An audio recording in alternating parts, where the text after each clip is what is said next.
रात को क्या हुआ ऑपरेशन? ये टीएलपी वाले निकले, एक दो दिन वहाँ पे रुके भी मुरीद के, ये जा रहे थे इस्लामाबाद, तो रात को एक ऑपरेशन हुआ है। और क्या इससे पहले कोई थी बातचीत कि भाई ये ऑपरेशन इस तरह से करने जा रहे हैं या क्या है? और फिर बड़ी ख़तरनाक बातें हैं कि जी साद रिजवी और उनके भाई दोनों को ज़ख्मी हुए हैं, और अब वो कहाँ पे हैं, किसकी तहवील में है, ये ज़रा मैं जानना चाह रहा हूँ। सर देखिए, उसमें हम पहले ऑफ द रिकॉर्ड एक गुफ्तगू कर रहे थे कि बेसलेस लड़ाई नहीं लड़नी चाहिए। हाँ, ये मौलवी साहबान जो हैं, इन्होंने बेसलेस लड़ाई लड़ी।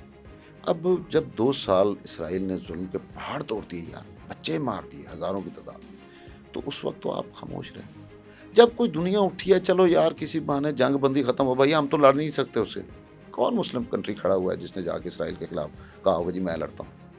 जब नहीं लड़ सकते तो फिर सुलह की तरफ एक बात चल रही थी, आपने बीच में अपना काम शुरू कर दिया। अब देखिए, पाकिस्तान जो इस वक्त स्टेट है सर, हम हर तरफ से घिरे हुए हैं। इंडिया का प्रेशर है, इंडिया के साथ लड़ाई चल रही है, अफगानिस्तान के साथ लड़ रहे हैं, अपने अंदर लड़ रहे हैं। अपने अंदर हमारे 40 लाख दहशतगर्द बैठे, 40,000 दहशतगर्द बैठे हुए हैं यार, उनसे निमट रहे हैं। बलोचिस्तान वाली साइड अलग है, BLA वाला मामला। अब मैं अपने बंदे लेके वो भी सड़क पे आ जाता हूँ और हुकूमत को और स्टेट को ख़तरे में डालता हूँ। तो इसमें चूँकि बेसलेस मामला था, तो हुकूमत ने इनको पहले समझाने की कोशिश की कि जी आप रुक जाएं, ये काम ना करें। ये सर लड़ते लड़ाते ये मुड़ के चले जाते हैं। तो ऑपरेशन से एक रात पहले कुछ उलमा हजरात, अच्छा, कुछ हुकूमती टीम वो बात करती है, मुलाकात होती है। मुलाकात होती है। वो कहते हैं कि जी आप लोग वापस चले जाएं। ये इस तरह के मुतालबात सामने रखते हैं कि जो हुकूमत के लिए मानना मुश्किल हो जाता है।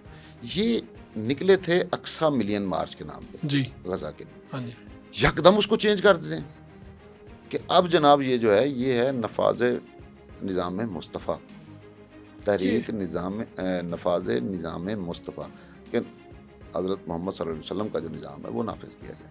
नहीं ये कोई तहरीरी मुतालबा किया उन्होंने? जी जी, तहरीरी मुतालबा। इन्होंने कहा जी हमने तो उसको बदल दिया अक्सा मिलियन मार्च को, कि वो तो हो गया, चले अब ये कर। क्योंकि मैं जो उनके इंटरव्यू देख रहा था, साद रिजवी साहब ने कहा जी हम सिर्फ ज़ाहिर यकजहती के लिए जा रहे हैं, वहाँ पे जाना चाहते हैं, ज़ाहिर जो भी होगी या सुलह होगी ठीक है, हम यकजहती करके वापस आ जाएंगे। बड़ा ऐसा बात यह है कि मैं अगर इज़हार यकजहती करने के लिए आपके पास आ रहा हूँ, तो इस भाई के पास क्यों जा रहा हूँ भाई? यार अमेरिकन के कौंसलेट के बाहर या दूसरे किसी सफारत खाने के बाहर प्रोटेस्ट का तुक नहीं बनता ना। अब यहाँ पे निकालें, देखें जमात इस्लामी भी तो कर रही है यार, बाकी उसको भी तो लोग कोई कर रहे गोलियां हैं। नहीं मारा, बाकी लोग भी कर रहे हैं। तो इनके फिर उलमा कराम और ये मिलती हैं इंतज़ामिया, तो उसमें से कुछ नहीं बरामद होता फिर? उसमें कुछ नहीं बरामद होता। ठीक है, वो फिर कहते हैं कि जी बस ऊपर से फिर फैसला हो जाता है कि इनके खिलाफ ऑपरेशन किया जाए। तो बल्कि कल पंजाब बाहर से जो नफरी थी उनको भी कहा गया कि जी आप पहुँचें, इवन ट्रेनिंग कॉलेजेस से पुलिस के लोग थे उनको भी बुलाया गया। तो यही था कि अब इनको ख़त्म किया जाए। तो उसके लिए ये फिर कल शाम से ये रिक्वेस्ट करते रहे कि जी हमें जो है हमारे साथ मुज़ाकरात कीजिए, हमारे साथ मुज़ाकरात। रात गए भी बयानात यही थे उनके। हाँ जी, लेकिन हुकूमत फिर इस चीज़ पे नहीं मानी। हुकूमत ये चाहती नहीं थी रोज़ का मुज़ाकरात। तमाशा जो है ना ये ख़त्म होना चाहिए। अब जो लोग उसकी हिमायत कर रहे हैं, जो ग्रुप या धड़े, वो वही हैं जो अक्सर सड़कों पे आ जाते हैं। तो हुकूमत ने कहा कि एक दफ़ा इसको फिर निशान बनाना है। तो सुबह सर अपना कोई 3:30 बजे के बाद ऑपरेशन जो है वो स्टार्ट हुआ। ठीक है, उसमें जो हमारी इतलात हैं कि 3 लोग इनकी शहादत हुई है, जो ये शहादत कहते हैं, और एक पुलिस का SHO जो है वो फैक्ट्रिया शेखपुरा का वो शहीद हुआ है, और पुलिस क्लेम कर रही है कि 48 लोग उनके हैं। ये सैकड़ों की तादाद से ज़ख्मी कह रहे हैं।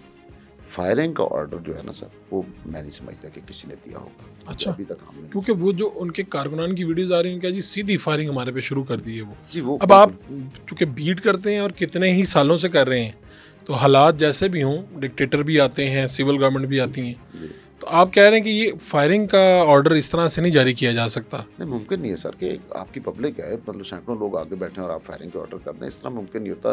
दूसरा, ये जो एक शेल दिखा रहे थे, वो जो उसके खौल होते हैं 12 बोर के, वो अगर आपने नोट किया ना, वो साइज में बड़ा था। हाँ जी, वो आम 12 बोर का खौल नहीं था, उसमें वो रबड़ की गोलियां थी। अच्छा, वो उन्होंने चलाई हैं और आंसू गैस के शेल मारे हैं। इसके साथ जो पानी से इनको भगाने की कोशिश की जा रही थी, उसमें केमिकल का इस्तेमाल किया गया। तो इस तरह सर करके तो फिर ये एक ऑपरेशन हुआ है जिसमें जो हमारी इतलात हैं जिनको हमने मुख्तलिफ सोर्सेज से कंफर्म किया है, उसमें साद रिजवी जो हैं वो ज़ख्मी हैं। ठीक है। अंस का इन्होंने पहले चलाया कि वो शहीद हो चुके हैं, लेकिन अब वो कहते हैं कि नहीं शहीद हुए। तो हमारी इतलात ये है कि दोनों पुलिस की हिरासत में है। अच्छा, और दोनों सही हैं, सही सलामत सलामत है। जी। चलें, ये तो एक ठीक। और क्या फायर लगे हैं उन्हें? ये अभी तस्दीक नहीं हो सकी। ये भी तस्दीक नहीं हो सकी। लेकिन वो जख्मी तो डेफिनेटली जब कुछ हंगामा हुआ होगा तो जख्मी हुआ। शैल के भी जख्मी हो जाते हैं ना, बहुत ज़्यादा जख्मी हो जाता है। शैल बड़ी मतलब ताकत के साथ आके लगता तो अब ये फैसला हो चुका है कि किसी को सड़क पे नहीं बैठने देना इस तरह, या मुतशद्दिद कोई चीज़ नहीं होने देनी, ये फैसला हो चुका है। फैसला इस लिहाज से हो चुका है सर कि बेसलेस चीज़ों के ऊपर नहीं। अब एक ख़ानदान है, उसके साथ कोई जुल्म हुआ है, कोई मामला बना है, वो आके खड़ा हो जाता है, या कोई तहरीक है जिनके साथ ज़्यादती हुई है वो हो जाता है, तो उनको कंपनसेट किया जा सकता है। लेकिन मेरे पास वजह ही नहीं है सड़क आके ब्लॉक करने की।